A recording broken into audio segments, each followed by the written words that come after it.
I'm sorry, everyone. I got nothing for you.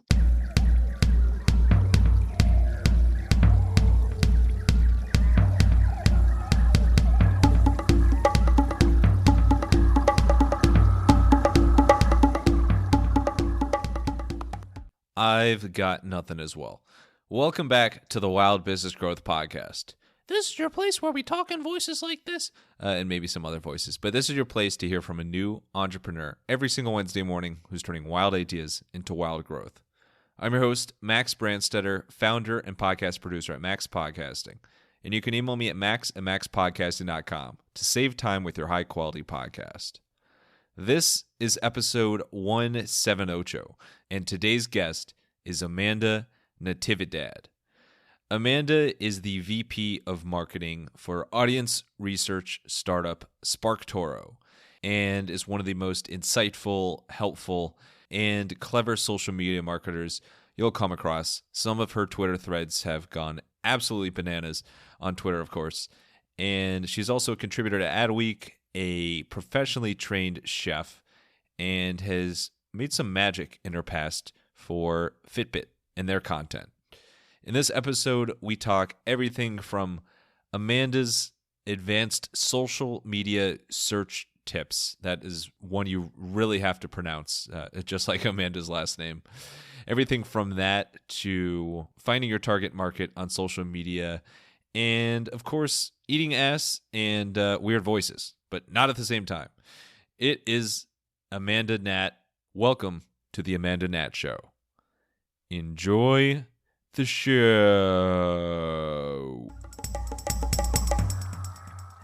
Alrighty, we are here with Amanda Natividad, who I mean, just round of applause. I've been practicing that for weeks, and it's correct. Not very selfish of me to ask for a round of applause out the gate, but Amanda, VP Marketing at SparkToro, one of the brightest minds in the marketing and social media and beyond, even culinary space. I'll put you in there as well.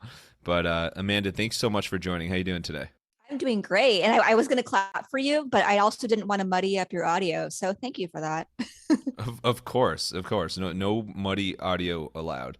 Now that I say that's probably, this whole thing's probably going to be muffled, but we're going to get into some really cool stuff that you're really I'll call you a thought leader in, as far as finding your target market, your audience, doing audience research on social media, some advanced social media tips. But before that, there's a part of your background that I've always been curious by. What goes into taking attractive pictures of food? Ooh, that's an excellent question. So I used to, for some context for your listeners, I used to work at the Los Angeles Times test kitchen, where I tested all the recipes that were published. And kind of a fun fact is, I guess I don't know how it is today, but several years ago for the LA Times, every recipe they published in their newspaper was tested at least twice. So if you ever needed a foolproof recipe where the timings were correct, you can rest assured that, those recipes are really accurate. And so part of what I did too was I styled the food for the photo shoots, for the paper, and for online. And the things that go into attractive food, you really want a given dish, like you want the assets of that dish to really shine. So what does that mean? Maybe if you have like a cold drink, you really want that condensation to show, right? You want that drink to look cold and refreshing. There's also a certain kind of food that is really, really hard to photograph, and that is salads. Salads are really hard to photograph because the green leaves create a lot of shadows. So if you take a picture of a salad, most of the time you're just going to get a lot of dark shadows and black spots, and on print it doesn't look very nice. So for something like that, you need a lot of lighting, a lot of bright lighting to counteract all those shadows. I've never thought of shadowy salads before, but I think when I start my next band, that's going to be the name, because it's got alliteration, and who doesn't like salad pun? It's not even a pun, but yeah, that's crazy. It makes sense with the condensation and just like the little accent notes like that you wanted to bring it to life more. And salads, always a troublemaker, but you gotta love them. But of the foods that you pictured / help decorate. What would you say is like the percentage of those that were actual, real, edible food and components versus just basically made to look really nice and then you got to throw it away? Oh, they were all 100% real. That was part of the editorial standards for LA Times as a newspaper, which was everything had to be completely edible. So if we wanted a certain food, like maybe the top bun of a burger, right? That top brioche bun, if we wanted it to look extra shiny, we would brush it with a little bit of olive oil. Oh, how dare you! And we did eat all the food, so nothing went to waste there. That sounds like a fun job. And then I know eating was a part of the job as well, even beyond the foods you photographed. How fun is it to get paid to eat something? Oh, it was the best. It was awesome. It was fun to be able to where, if we had a couple days where we made the compost cookies from Momofuku's Milk Bar. And, this at the time, this was the cookie that you could only buy at Milk Bar in New York because that was the only location they had. So it felt really special to be able to make their recipe and do it correctly with all the right ingredients. And because it was kind of a complex recipe, it was something we had to test about 4 times or so just to make sure it was correct. And so each time we made it, we were like, oh no, we got to make these delicious cookies again. But that was great. It was. You got to make sure you don't mama fuck it up. But from food to social media, which I guess if we could insert segue here, would be a food social media account, but we'll ignore that. You have some pretty cool tips on search, like advanced searched. Advanced searched. This is a bloodbath. I'm going to keep that last one. Searched on social media. No, searching on Twitter and LinkedIn specifically. Some really, really cool tips there. Can you share some of your favorite advanced Twitter search tips that can help you in the online space?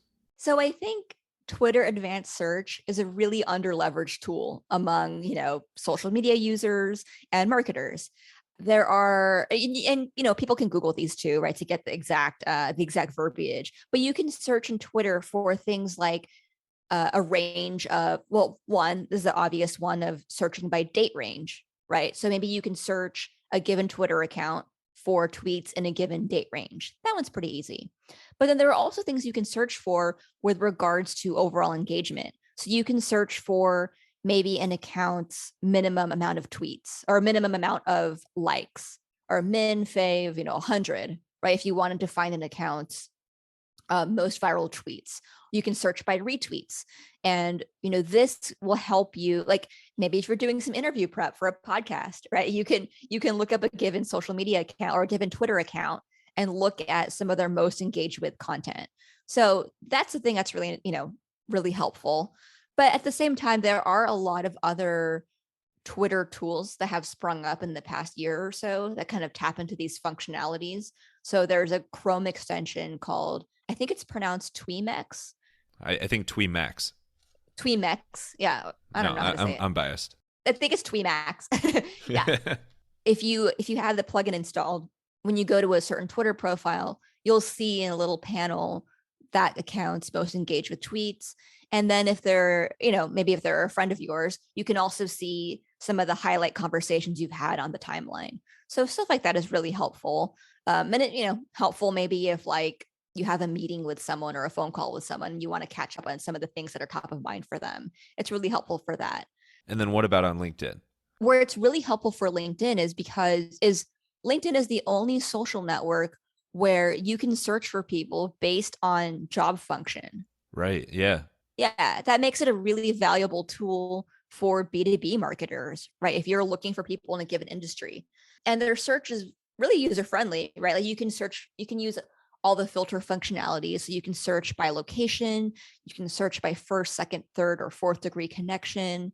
And this is really helpful for maybe if you're trying to find marketing directors in your city who are only second degree connections to you. Like maybe it's people that you don't know yet that you want to get to know, and maybe you want warm intros to them. That's a really great way to get to pull up a list of those kinds of people.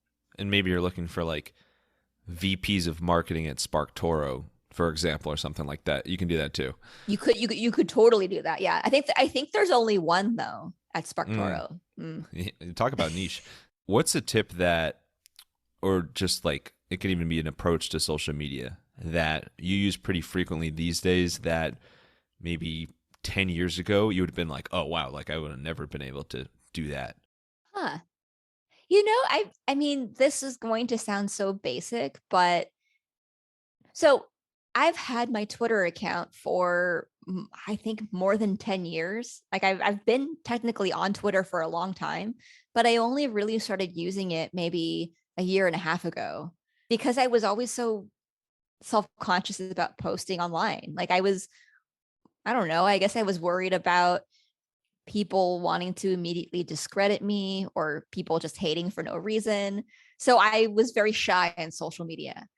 So the thing that I do now that I wouldn't have done before is one, post, but two, reply to people's tweets. Like I was mortified by the idea of doing that. So I think I only started replying to people's tweets just over a year ago because I just always thought, oh, they don't want to hear from me. I'm just some random stranger. I just didn't get social media before. Like I just didn't get it on a real level. And then I guess maybe the third thing would be DMing people I don't know. That is very new to me. I think I only started DMing people I don't know last year. And that was how I got in touch with Rand Fishkin, my boss now. He had followed me back. So, of course, I was over the moon and freaking out. And one of my friends was like, you should DM him to say hello. And I mean, the idea of that, I was like, no, like that, absolutely not. That's so embarrassing. Why would I dare message Rand Fishkin? And my friend was like, well, he followed you. If he followed you, it means that he is fine with hearing from you. That's a good way. I've never heard it put that way before, but that's good. Yeah. So much. You got a lot of people that are fine with hearing from you. Fine with hear. Well, what a nice thing to say, right? So I did message Rand, and I think I said something brief and nice, like, "Oh my gosh, like it was great to see your follow back. It's super exciting." And of course, because it's Rand, who was super kind and very friendly, said hello back. So I think the reason I don't even know if Rand remembers this, but I think the reason he followed me was because this mutual friend of ours had sent him or mentioned one of my recipes to Rand. And Rand was like, "Oh, that's cool." And maybe I think that was when he hit the follow button. So He was just hungry at the time. he was just hungry. So then I DM'd Rand and then I sent him a link to my newsletter, but it was like the archived content. So it wasn't even a blog post. It was just this random link and I was like, "Oh, here's, I think our friend mentioned this chicken teriyaki recipe. Here's my recipe if you wanted to try it yourself." And then I also said, "Trust me, the irony of sending Rand Fishkin a non-SEO'd link is not lost on me." How do you learn more about who you're actually interacting with on social media and who and find who is your true target market on the platforms? It's tough, right? Because there isn't really one way to do this. I mean, I tend to be pretty inefficient with how I work. And the way I do things is super manually, just diving deep and reading all the things, right? Like interacting with people, reading a bunch of tweets, or LinkedIn posts, looking at their profiles. And for sure, I recommend that, right? But there are also other ways to go about this. Obviously, I have a bit of a bias here, but over at SparkToro, we provide audience research tools for which we help you get all these insights in social media. So we help you find, your audience's sources of influence. And one part of that is social media. And so by that, I mean, I can also say, I feel comfortable saying this because we have free tools as well, but you could use some of SparkToro's free tools to start to learn a little bit more about any given social media account. So for instance, we have a fake follower audit over on SparkToro where you can see how many, fake accounts or bots follow a given social media account or follow a given Twitter account. And, we all have bots that follow us, right? Like there are a lot of bot accounts that are created any given day. You can't help it if someone follows you. So Yeah, first caveat. I'm terribly sorry for creating all your followers with bots. Dang it, Max. Why did you do that? You're destroying Yeah, my credibility. it can't resist. But yeah, every account has some percentage of that. But, we also take into account how many there are relative to other accounts of that size, right? So maybe like if an account has 10,000 followers, if they have, we'll show you on a graph how many fake followers they have relative to other accounts of that size. And so that's when you can kind of see like, okay, if someone has like 90% fake followers, they probably bought those, right? But most of us have very few. So that's one tool that we have. Another one that we have is something called SparkScore. So SparkScore measures the engagement of a Twitter account, right? So it takes into account things like average amount of retweets, likes, comments that any given Twitter account has. And we'll also show you the 9 other related accounts to that given account. So this is really helpful for if you're operating in a certain niche, right? And you want to target, or you want to like make a list maybe of a bunch of other marketers, right? Maybe you would find one Twitter account that's in marketing, and then you can look at their 9 or so related accounts. And related accounts, these are accounts that this account tends to engage with most. So it's probably a signal that they're friends or they're in a similar niche. Maybe they're coworkers, but that gives you a really nice starting point for maybe creating your own Twitter lists and creating kind of segmented audiences or segmented follows for yourself. You could probably also make a list of every Max bot there is out there and put them in all into one list so you know who to not pay attention to. But that's besides the point. Yeah, but I could do that because I made all the Max bots. I already have a list. Oh my God, the truth comes out.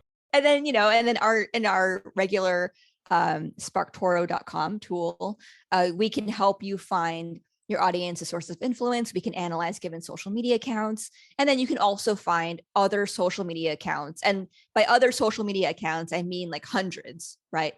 Hundreds of other accounts that are followed by a similar other account. So this is all kind of like, I view it, and those who know Rand, it's almost like an evil genius of social media and SEO, and like these are really cool high-tech tools. Very exciting company that you're helping to grow there. And there's so many different tools. I mean, you just listed off some of them, but across the board, what would you say are some of the most insightful things that you can learn about your audience and people in general on social media through using these tools? I think there are a couple of different ways that you can really tap into the social media data that we provide. One, on the performance side.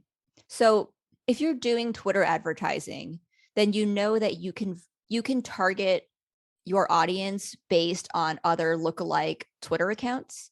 But when you plug those in, you kind of have to just know which Twitter accounts to input. But if you use SparkToro as your starting point, maybe you would do a search for, my audience follows the social account James Clear, right? The famous author. Yeah, and crystal clear. Right. So maybe you would do an analysis of him. And then from there, you could pull all the social accounts that followers of James Clear also follow. And then that could be your starting point for how you do some targeted ads through Twitter. You could input those Twitter handles. So that's one. That's like a really, really straightforward, kind of easy thing to do with Twitter. And then aside from that, something else I really like to look at in SparkToro is the text insights. So we have a text insights tab, which shows you what people are talking about publicly online. And this data is refreshed once every 3 months or so. You can kind of capture topics by season, right? And I think here is where you can find some really interesting content or PR or earned media opportunities. Like I was running an analysis recently for Morning Brew, right? So I did a search for, okay, people who follow Morning Brew on social media, what else do they talk about online? And I was seeing that they were also talking about machine learning, NFTs, Ethereum. And I thought this could be a really interesting opportunity for Morning Brew, if they wanted to, right, to increase their coverage of the NFT and Ethereum spaces. that's kind of one way I would think about that too, because it gives you these more contextual clues for how you might approach a certain topic, gives you ideas for informing your overall content strategy, and gives you ideas for maybe how you would position certain messaging for certain audiences. And appreciate Morning Brew for featuring this podcast episode in their latest newsletter. That was very kind to them. Oh, of course. Yeah. Well, thank you as well. But can you share a case study of a brand that has done a true deep dive into audience research insights and it shaped how they marketed themselves? Oh, that's a good one. So the one that comes to mind right now is a case study we did with one of the top content marketing agencies, Foundation Inc. So this is Ross Simmons' content marketing agency.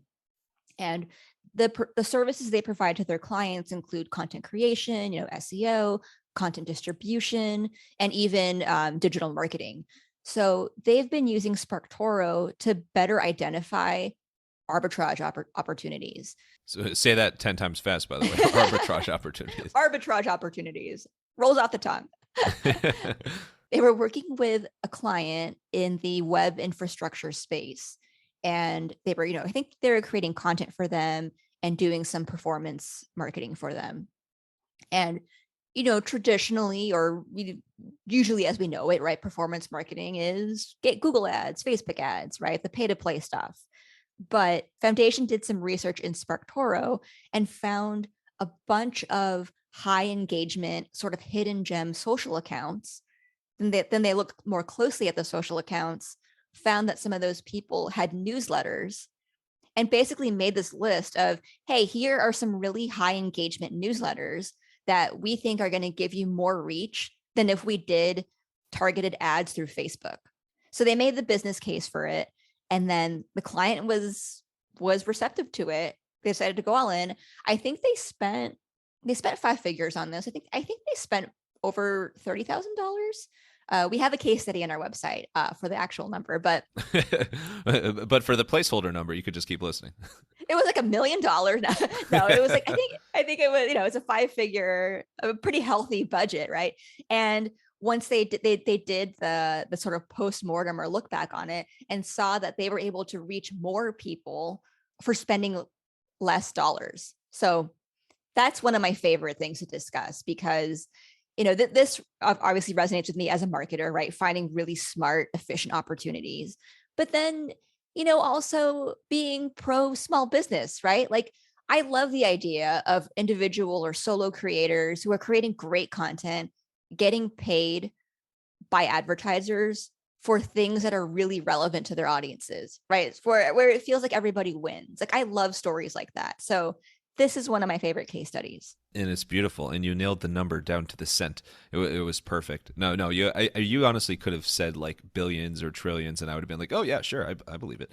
Yeah, it was like $45 billion, actually, now that I think about it. That's a lot of money. And you have a lot of podcast in you. Yeah, the human podcast. That's your new nickname. If you are interested in getting that little push to get you over the hump and get your podcast out into the world, and you don't want to deal with all of the time and effort that it takes to get this podcast out into the world, because, yeah, you probably already know, it takes a lot of time and effort. Email me at max@maxpodcasting.com. I will give you the push you need to get out into the world. That is very vivid imagery, but it applies to the podcasting world as well. Email me at max@maxpodcasting.com to save time with your high-quality podcasts and bring that terrific podcast to life. Now, let's dive into what helped Amanda blow up in the social media space in the first place, which does rhyme. Let's switch to the mind of Amanda, or the Amanda Show, which has never been taken before. In terms of inspiration and helping you stay inspired, helping you stay creative, who are some big other names in addition to Rand in the social media space that have truly been instrumental to you becoming so savvy and knowledgeable about the social media space? So the first person I need to say is a former boss of mine, Nat Eliason. So Nat Eliason is a writer and marketer who I used to work at his SEO agency, Growth Machine. And Growth Machine was an agency he started because he was so good at content and SEO, was getting a lot of inbound, and then decided to create an agency. But I say him first because he's the reason that I started writing on social media. When I had joined Growth Machine, this was summer of 2020, Nat was sort of the only face of the brand, of the Growth Machine brand. And we kind of needed to raise my profile in the space. So that was when I started publishing online. He was instrumental in helping me, find that confidence. Like he was very much like, of course you can do this. Like, of course you have a lot to say. Like, just start posting. I think it's going to be great. So he gave me that, that kickstart of courage to get started. And then another person is Amanda Getz. Amanda Getz is the founder and CEO of luxury CBD company House of Wise. And she was also someone who grew her Twitter following really quickly. And I think she was also somebody who, she's been a marketer for over 10 years, a marketing executive for a long time. And I think only in the recent years decided to get more serious about posting online. So she was someone who I looked up to because I thought, whoa, if she can do it and she's not afraid, like I can learn from that too. And she's also just a brilliant marketer who I've learned a lot from. Let's mention a third one. The third person I'll say is Julian Shapiro. He's the founder of Demand Curve, and he was someone who I've learned a lot from just as a growth marketer. I've followed a lot of his content, his playbooks, and then a lot of the Demand Curve resources. I've learned a lot from him. Those are the three that I'll call out. Perfect. They win the MVPs, the AVPs, the Amanda's Valuable Player of the Amanda Show. Yeah, I'll send them trophies. I'm sure they're waiting for it right now. Exactly, that are called exactly that. That's on kind of the inspiration in the social media space, which truly amazing. Like you share some of these examples, and when you share the time frame, it helps put it in perspective. Like you've truly blown up your social media accounts. Like it's amazing that you kind of were more or less dormant for so long, and have been able to grow up and explode like this. When I think anybody who comes across your social media profiles like would never guess that you haven't been posting consistently for over a decade. So bravo to you. I'll give you the next trophy as well. Oh, thank you. Of course. That one says Max on it. How about on the unplugged / creativity side? So when you aren't posting and when you aren't blogging and when you are quote unquote off the clock, which I know is a blurry area these days, but what do you like to do in your free time that puts a smile on your face? Well, I do love to cook. So I cook pretty much every day. I have my bad days sometimes. Sometimes I'm too tired to do that, but I do get a lot of inspiration from that. And I've always enjoyed, having that time to unplug and create something very tactical that has an immediate result. Like that makes me happy. So that's one. I also really like graphic novels. I am kind of a nerd. I don't know if anyone can tell, right? I think I seem super cool here. I was going to guess kind of a nerd, not full nerd, but kind of. No, but I love graphic novels. My favorite series is Saga. It blows my mind every time. Like I've reread some of the trades because I buy them in trades. And so they're kind of like, thick comic books for people. I was going to add, I needed a definition there, but so a trade is basically a grouping of a bunch of these. Yeah. So like volume 9, for instance, I think it's volume 9 or 10 that's coming out pretty soon. But anyway, each volume will contain a handful of the comics. So I just kind of wait for those so I can read it in like an hour or 2 hours or so. And it feels like a novel, right? But every time I read these, they blow my mind with the animation, the art style, the plot. I think what attracted me to this series was that I believe it was, the writer, Brian K. Vaughan, I think he said that he wanted to create a story that could never exist in another medium. like it needs, like it's ideal for it. Like the only way it can truly be told is in that graphic novel or comic format. So just hearing that made me think I need to read this.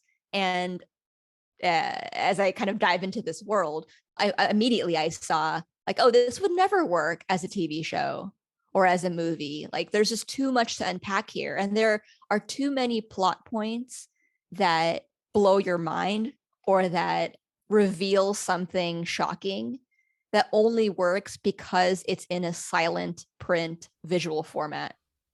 Right. Yeah. When you turn to the next page, oh my God, that I have such a vivid visual imagery of that now. That's I haven't heard it characterized that way, but truly, like the purest form of content should be stuff that's like made for the medium it's in. I guess no matter what sort of content it is, there's a medium that's best for it. But if you're making something like from the get-go is like made for a specific avenue, then that's got to take it up to another level. That's really cool. Oh my gosh. I mean, I just learned what trades are. Oh yeah. So let's get to eating ass. Hard cut. But let's get to a fan favorite segment called the Wild Business Shout Out of the Week. The Wild Business Shout Out of the Week! Wild Business Shout of the Week. This is where we talk about a creative marketing campaign or just something a brand did that caught your attention. And PBR started off the year with a hell of a tweet involving the rear. I'll see myself out. But can you explain what that was and why it's creating so much buzz? Oh my God, that rhymed too. I can't stop. All right. So exactly. That was the only appropriate response. Pabst Blue Ribbon, the beer company we all know and love, right? PBR. On January 3rd, 7:30 in the morning, bright and early, they tweeted, "Not drinking this January, try eating ass." So it never gets old. I just can't imagine. I mean, the average brand, like the approval process that would go through that. Oh my gosh, yeah. I mean, this tweet got what? It got over 5,000 or 6,000 retweets, over 7,000 likes before it was deleted, and before PBR, issued their mea culpa. But this was, this got a lot of marketers talking, a lot of people talking. It was super cringe. I think they said, PBR said it was a rogue employee or just, an employee who didn't, I don't know. I think they just kind of had a pretty vague explanation for it. But what did you think, Max? I think, well, I have to come clean as managing their social media account. So sorry, everyone. But hey, I mean, there's the whole thing like any publicity is good publicity, which obviously to a certain extent it's not. But to me, the whole thing's just funny because the whole like, it was almost like a viral thing about like, oh, like eating ass or ass eating season, that like that whole thing was, I feel like, big a few years ago. And like people obviously were like joking about it. It just became like a lot of people were talking about that for some reason. and here we are today talking about it. But it just felt so random that the brand did it.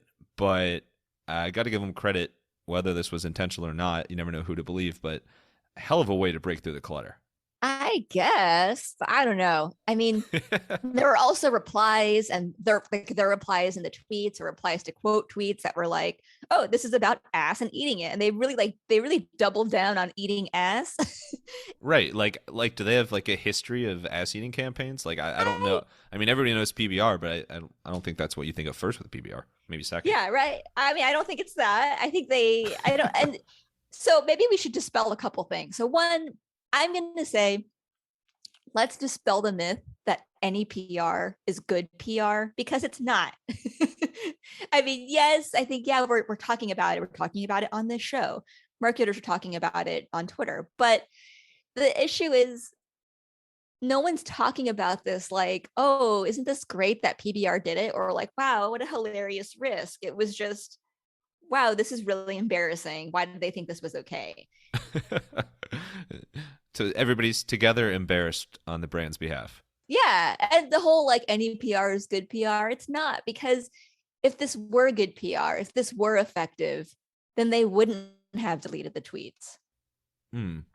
So there's It also could that. be, but there's also, I mean, like it's such a obviously it can get to a really dark place, but on a more lighthearted note, like there are some times that you see deleted tweets now, and it's like clearly, there's intention behind it in the first place. You can't just like erase anything anymore. So there's going to be people talking about this for a while, but I would just love to know, like, how whoever had the idea for this, who was like gung ho, like, all right, like we are doing this. I don't care what anybody else says, because it's just it's a head scratcher, or It a back of your is. pants scratcher. I mean, I definitely wonder what the approvals look like. Like, was it? I doubt that it's a single social media manager who did this of their own accord and did it alone. I have to think this had to have been at least a couple people on the marketing team who thought this was funny or thought this was a good idea. So Yeah, one, I would wonder I what's think going on I think there. it was like a bet. I think somebody was like, I'll give you a case of PBR if you tweet this, and so it was like, deal. Maybe, right?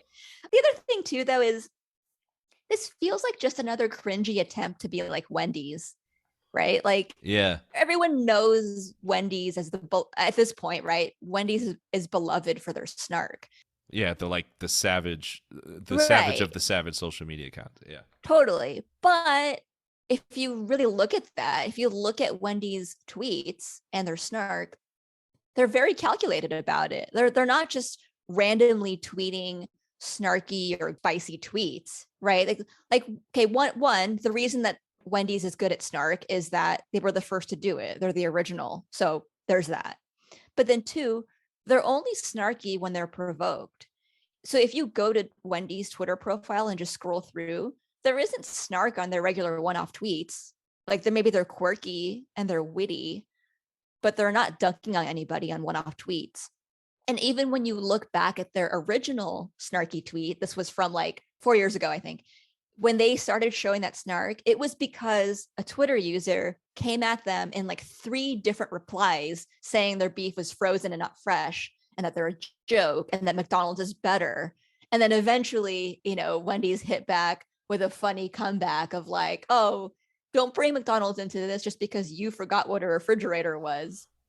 And then that was the tweet that like kicked it off and that everyone thought was hilarious. But you think about that, that was after like 3 replies of a Twitter user saying, no, you suck. So they were kind of defending themselves. There's a difference in nuance there, right? That's very, very different than just Wendy's would never tweet, oh, anyone who doesn't like our burger sucks. Like they would never do that. I mean, anything's possible these days. CC PBR, but. So speaking of the bizarre, let's get to the unusual. So pet peeves, quirks, weird talents. What is something a little bit quirky about your personality that maybe your kid, your husband, friends, family, coworkers, somebody calls you out for, but it's who you are? I do a lot of weird voices for my kid.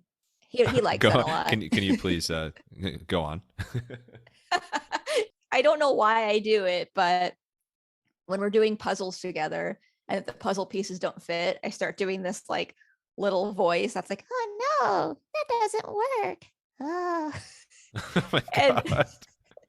That's the stuff of either nightmares or dream. I don't even know. Nightmares. But that's nightmares. But that's Yeah, the stuff that's of PBR nightmare fuel. tweets. That's amazing. I can picture the puzzle pieces too. That's a little too vivid. A little bit too much, yeah. But my kid loves it. He cracks up every time. So obviously I keep doing it. That's one. So maybe that's one of the quirks, weird talents. I could do a couple of little weird. Yeah, voices. it kind of blends a little bit. Like, do you have names for these voices? Is there a second one that's like a stark difference from that? Oh, there is another one. I feel like I used to have little characters for them, but I don't remember what this character was anymore. But it was like, I don't know. I think I called it like old timey newspaper boy. And it was sort of like, oh, come on, guys. Come on. I love that one. That's amazing. Oh, shucks. Oh my god. Oh, shucks. Come on, everyone. Will you buy a paper from me? Come on. The poor guy. He just oh my god, that's fantastic. How about pet peeves? Something that I'm not going to let you say on the online space, in the social media space. This has to be something offline? What's something that just grinds your gears or ticks you off just a little bit? Well, I guess this can apply online, but also real life.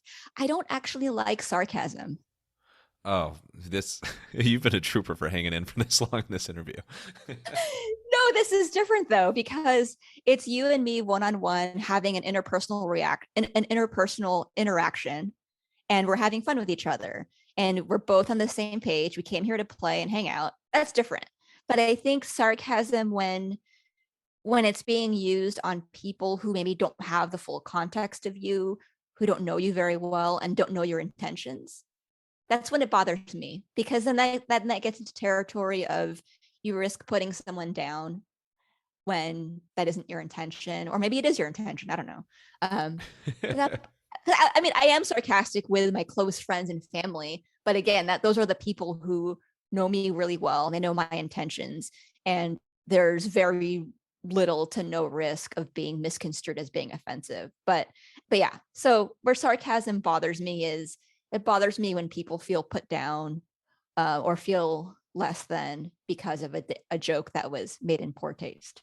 Yeah, I feel like I've been seeing more stuff about that lately, because I'm somebody who just like I'm sarcastic all the time, and like I don't even know it had like could even have a negative connotation, and like whenever I make jokes like that, it's truly goodwill and just like I constantly cracking jokes. That's just like who I am.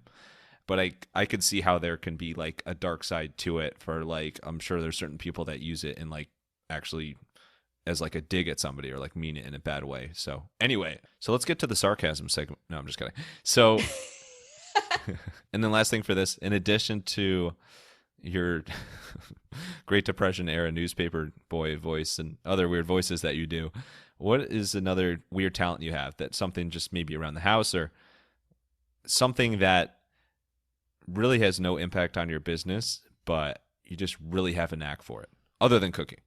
I'm really good at fixing toilets. Oh my God.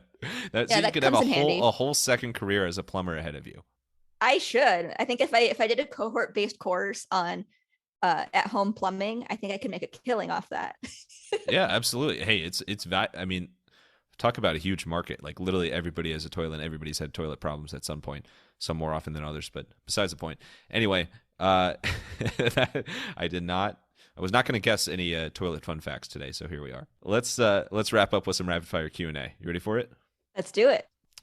All right, from toilets to food, another tough segue, but if you had to cook the same thing for your rest of your life every single night, but it could be any meal you want, what meal would you choose? Oh, this is going to be so boring. It's going to be white rice with chicken teriyaki, or like some kind of quick improv teriyaki where it's not like a true marinated thing. Ooh, improv teriyaki, another great band name. To be that, and then some roasted broccoli on the side. Perfect. A little boring, but no, that stuff's amazing. That probably every night might get a little bit, but I guess that was the point of the question.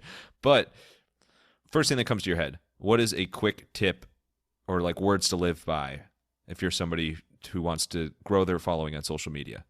Pick a niche, like get super focused on a given topic that you want to be known for.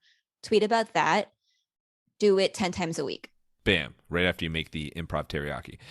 What is something about Fitbit, due to your background in building Fitbit's B2B relationships, we'll call it, community? What's something about Fitbit that most people probably don't know was pretty cool? The B2B business of selling devices in bulk and corporate wellness software to other companies, it grew entirely inbound organically. Like it grew because we got so many inbound requests for this thing that we decided to fulfill the need. So for 6 years of B2B marketing at Fitbit, they didn't do any outbound marketing. Okay, that's pretty Fitbit. And the last one, what is like a style of tweet or the types of tweets that make you laugh the hardest? The really random takes on mundane things. Those crack me up. And they're usually all lowercase with no punctuation, which somehow makes it that dry funnier. humor, that dry tweeting. Yeah. I think the one that I always that like I've been thinking about, I think it was tweeted last month, but I still think about it and it makes me laugh. It's someone tweeted, banks really message you like, hello, you have a message. And then you click on it and they say, hello, I am your bank. Oh my God. And it cracks me up because that is what you get for the bank. There you go. I think that was a third voice to go along with the other voices. But Amanda, this was truly special. Thank you so much for sharing your social media tips, your non-social media tips, your food photography tips. Shout out Shadowy Salads and improv. What was it? Improv teriyaki. But thank you so much. Really, really appreciate all your insights and just love what you do. Where's the best place for people to learn more about you personally, as well as the cool things SparkToro is up to? Yeah. So for me, my personal site is amandanat.com, and I'm on Twitter, Amanda Nat. I also am, I think by the time this show comes out, I will already have my show. I'm doing a YouTube talk show called The Menu. So yeah, you can find that maybe on my personal site somewhere. Awesome. That's inspired by your newsletter? Yeah, I think I just have it under like one kind of umbrella name. So The Menu is my newsletter and my soon to be YouTube talk show, where it's going to be, me talking with friends in the B2B space. And then for SparkToro, check us out on SparkToro.com. We have both free and paid accounts. So, give us a whirl. And we also have the audience research newsletter. This is a twice per month newsletter that Rand Fishkin and I put together. And it helps you better understand how to use audience research to power your marketing strategy. Beautiful. Perfect. And then last thing, final thoughts. It could be a quote. It could be a voice. It could be your favorite recipe at the moment. Whatever you want, send us home here. Oh my goodness. If you have a New Year's resolution, you can do this. I believe in you. And I don't know. I didn't plan this at all. No, this is often the hardest question. I'm sorry, everyone. I got nothing for you. Hey, man, that's not cool. Thank you so much, Amanda Nat, for coming on the podcast, sharing your amazing voices, stories, insights, just run-of-the-mill social media campaigns. And thank you, wild listeners, for tuning in to another episode. If you want to hear more wild stories like this one, make sure to follow the Wild Business Growth Podcast on your favorite app and tell a friend about the podcast. You might even try speaking to them in one of Amanda's voices. I bet she'll let you borrow them for the time being. You can also find us on Good Pods with lots of other awesome podcasts and podcasters and podcast listeners. And for any help with podcast production, you can learn more at MaxPodcasting.com.